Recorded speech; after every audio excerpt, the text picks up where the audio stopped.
CEO ആദ്യമായി മകനെ ജോലിക്ക് കൊണ്ടുപോയി. സെക്രട്ടറി ആക്കിക്കൊണ്ട് അവനെ കൊണ്ട് ജോലി ചെയ്യിപ്പിക്കുന്നു. കിൻഡർ ഗാർഡൻ ഒഴിവാക്കിയതിനു പകരമായി സിഇഒ അവനൊരു ശിക്ഷ കൊടുക്കുന്നു.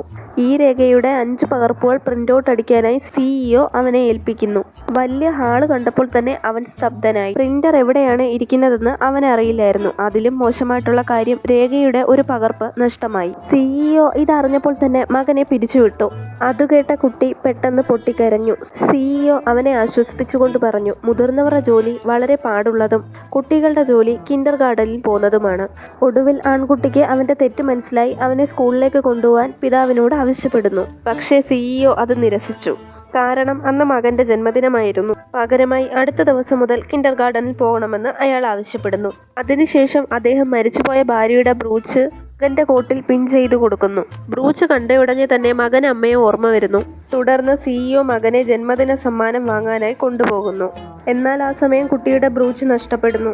തൊട്ടടുത്ത് നിന്ന് സ്ത്രീയുടെ ശരീരത്തിൽ അതേ ബ്രൂച്ച് കണ്ടപ്പോൾ അവൻ വിചാരിച്ചു അത് അവന്റെ കളഞ്ഞുപോയ ബ്രൂച്ചായിരിക്കുമെന്ന്. ആ സ്ത്രീയോട് അവന് തിരികെ ആവശ്യപ്പെട്ടു. പക്ഷേ ബ്രൂച്ച് തന്റേതാണെന്ന് ആ സ്ത്രീ പറഞ്ഞു. സ്ത്രീ നിഷേധിക്കുന്ന കണ്ടിട്ട് സൂപ്പർമാർക്കറ്റിലെ CCTV നോക്കാമെന്ന് സിഇഒ നിർദ്ദേശിക്കുന്നു. അവൾക്ക് മകളുടെ ജന്മദിന പാർട്ടി ആഘോഷിക്കണമെന്ന് പറഞ്ഞ് അത് നിരസിക്കുന്നു. അങ്ങനെ അവർ തമ്മിൽ വാക്കുതർക്കമുണ്ടാവുന്നു. ഇതേസമയം ബ്രൂച്ച് കുട്ടി കണ്ടുപിടിക്കുന്നു. ഇത് കണ്ട സിഇഒ ആശയക്കുഴപ്പത്തിലാവുന്നു. ബ്രൂച്ച് തന്റെ ഭാര്യ കൈകൊണ്ട് നിർമ്മിച്ചതാണ്. അപ്പോൾ പിന്നെ സ്ത്രീയുടെ കയ്യിൽ എങ്ങനെയാണ് അതേ ബ്രൂച്ച് വരുന്നതെന്ന് അയാൾ ചിന്തിക്കുന്നു. ചോദിക്കാനായി ആ സ്ത്രീയുടെ പുറകെ പോയെങ്കിലും ആ സമയം കൊണ്ട് ആ സ്ത്രീ പോയി കഴിഞ്ഞിരുന്നു.